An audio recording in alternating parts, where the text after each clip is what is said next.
Higit 700 pamilya ang apektado matapos sumiklab ang sunog sa 4 na compound sa Barangay Alabang sa Muntinlupa City. Nagsimula ang sunog pasado alas 4 ng umaga kahapon at umabot sa ikalawang alarma bago tuluyang naapula bandang alas 10 ng umaga. Sa panayam ng Armen Manila kay Barangay Alabang, Barangay Captain Christine Abbas Ding, sinabi nitong pahirapan sa pag-apula ng apoy dahil makipot ang mga daan papasok sa lugar. Sa tala ng Bureau of Fire Protection, aabot sa mahigit 750,000 pesos ang halaga ng pinsala habang may ilang nagtamo naman ng minor injury pero walang naiulat na nasawi.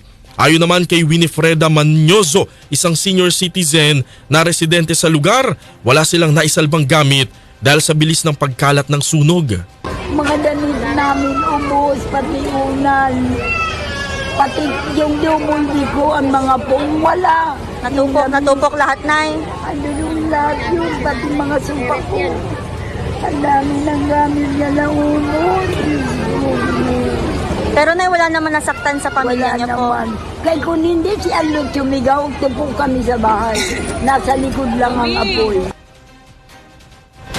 Sa ngayon, nasa evacuation center sa Pedro Dian High School at Alabang Elementary School ang mga apektadong residente. Iniimbestigahan pa ang sanhi ng sunog bagamat natukoy na ng BFP kung saang bahay ito nagsimula.